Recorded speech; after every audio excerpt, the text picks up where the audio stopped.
Okay, now a summary of some of the key concepts from Chapter 4, where we're talking about the planning process for our integrated marketing communications. Put on there. Okay, we start out talking about the 3 C's of planning, and the 3 C's in this case are customers,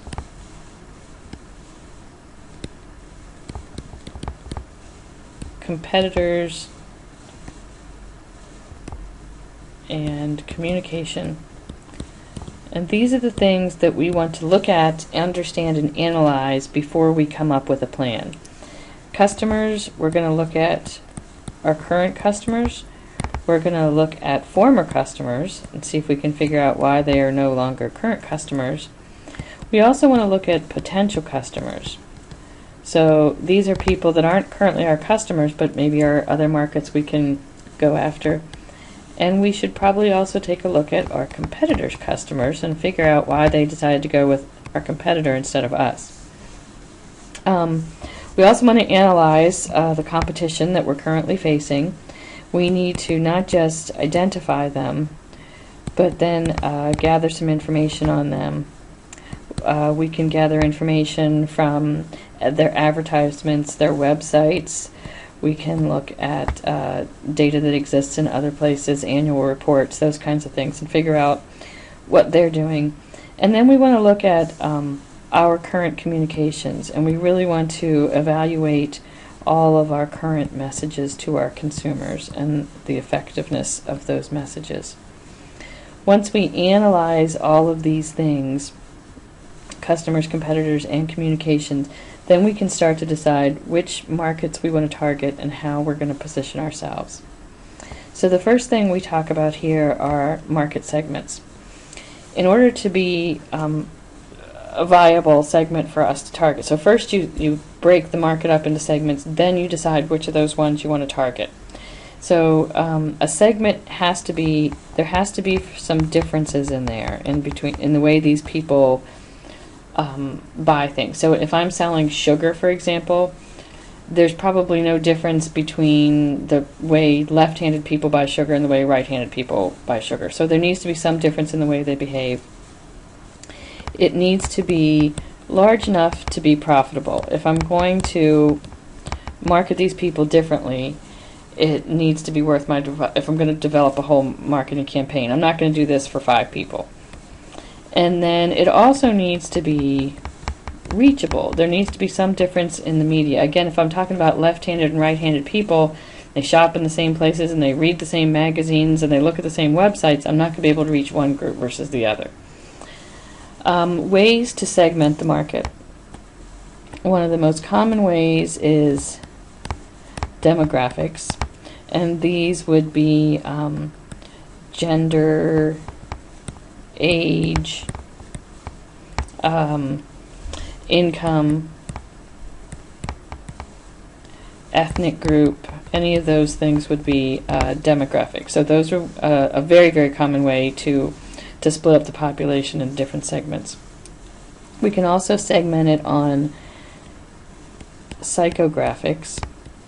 This is more kind of how people see themselves, what kinds of people they see themselves, or at least how they want to be. When you see things marketed as extreme, this or whatever, that's going after psychographic.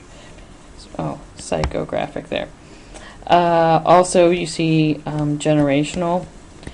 So we can split it into baby boomers, Gen Xers, millennials, and they would have very, like if I'm doing something, for instance, like a cell phone, what a baby boomer or a senior wants in a cell phone is very different than what a millennial wants, for example. Well, not all the time, but often. We can also split the population by geographic, by region, by physical region that they live in. There's also geo-demographic, which is kind of a new thing that combines demographics, psychographics, and geographics. Sometimes we segment it by benefits received, what they're looking for in that product. For instance, am I buying yoga pants because I really am going to wear them for yoga and I need high performance, or am I buying yoga pants to sit on my couch and be comfortable?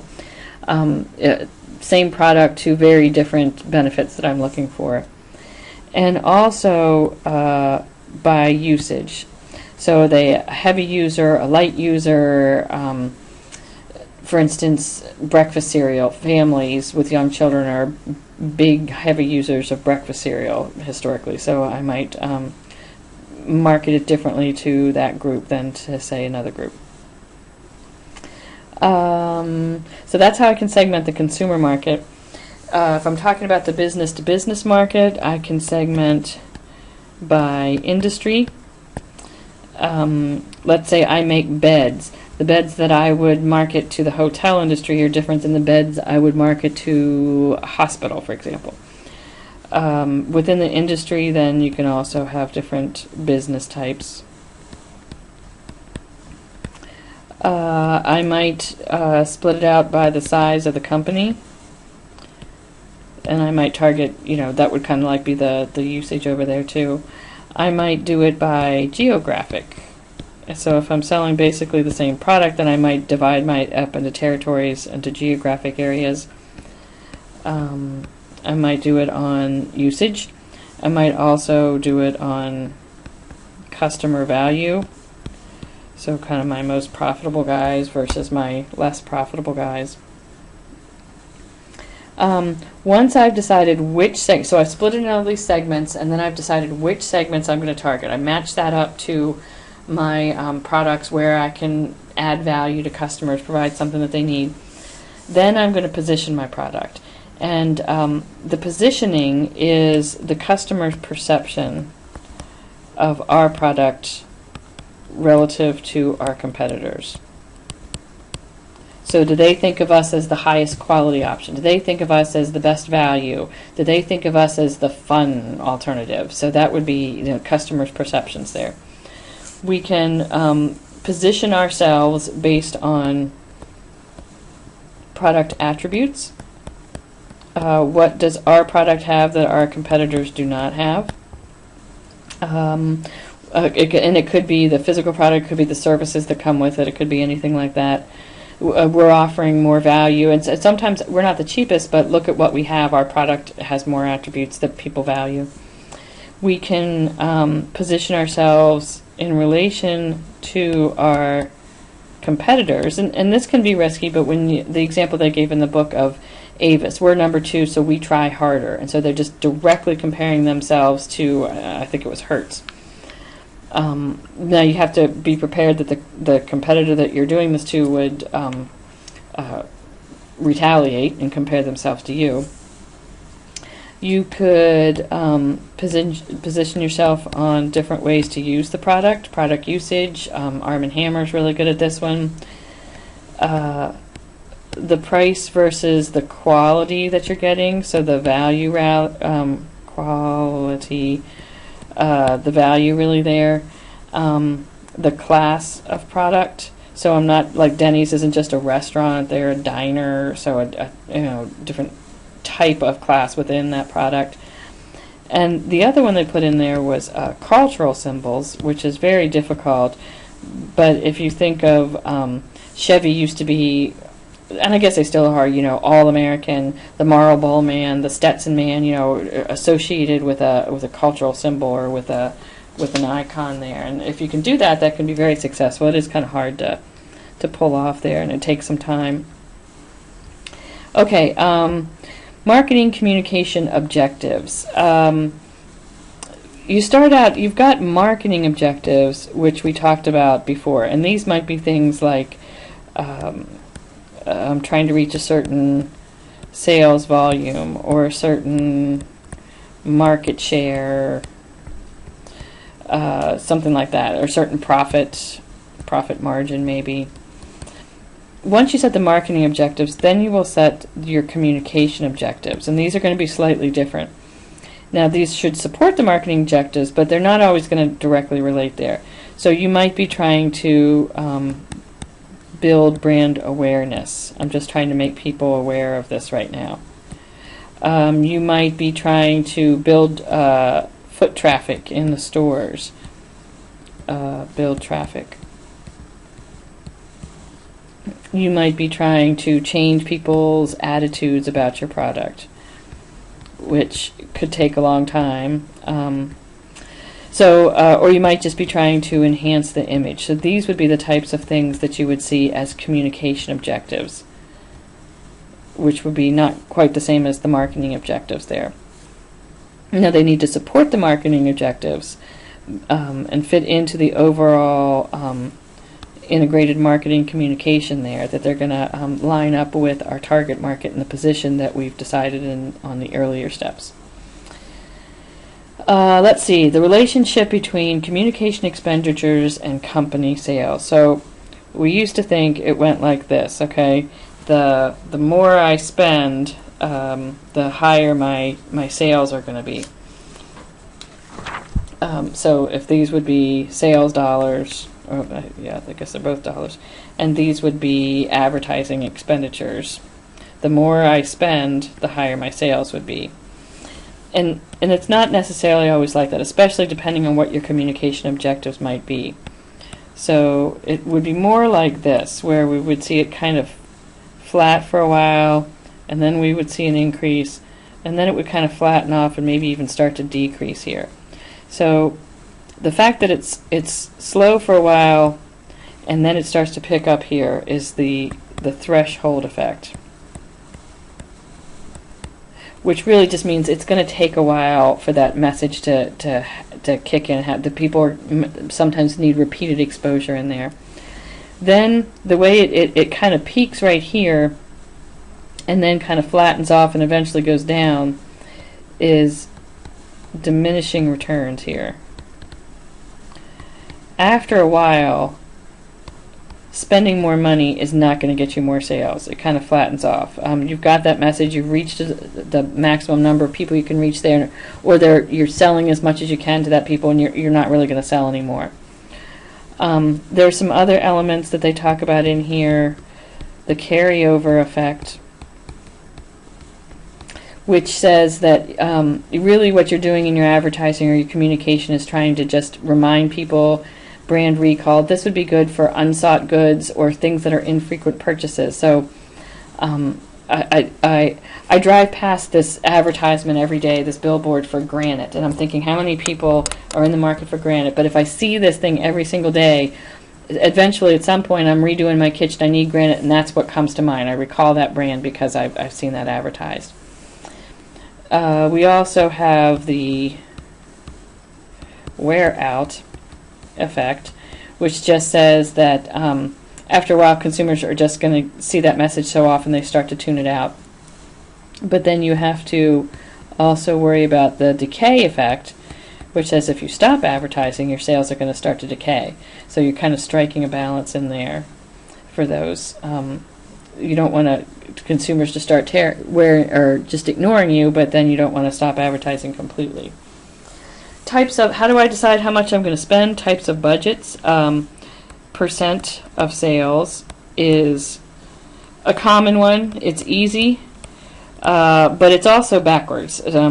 So your advertising should be driving your sales. That should be the cause and the effect, not the sales driving the advertising. That would be backwards from what we hope it works. However, it is easy to do it, so a lot of people do that. There's also the meet the competition. I'm just going to spend whatever my competitors or my top competitor is spending. This is, again, if I just want to kind of make sure I don't lose market share. Another really common is what we can afford. This would especially be common for small businesses. I'm gonna do my budget. I'm gonna pay my other bills, and whatever I have left, I'll spend on advertising. It is common because it is easy to do, and a lot you have to do these other things first. But sometimes you have to be willing to spend more to grow. Objective and task is what most marketers will tell you is probably one of the best ones here.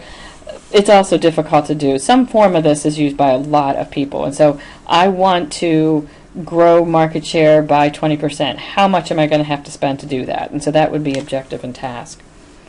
There's also what we call payout planning, and that uses some kind of ratio. What it really does is it goes back to this model right here, and it says while sales are low and I'm trying to build, I'm going to have to spend a lot of money. So during this phase I'm going to have to spend a lot of money, and then it can kind of drop off then eventually as I get market share. So it would look more like that. And that really makes a lot of sense, that during the early years when I'm trying to build awareness and gain market share, I'm going to have to spend more, and then once I am established I can back off a little bit. And then there's also quantitative, where you I think I missed that, where you're going to develop computer models. And there's a lot of mathematical programming behind that to develop a model to tell you how much to spend to reach your goals. And the last section of the chapter talks about advertising in relation to the other components of the communication process. And overall, advertising is less than half of the overall media communications or communication expenditures. Advertising is generally about 41%, and that's an average. It's going to vary a lot by industry. But some of the other money is being spent on trade promotions and consumer promotions, and we'll talk about those a little bit later in the semester. There's some really good graphs on pages 106, 107, and 108 in your book about where the money's getting spent and how it's getting spent.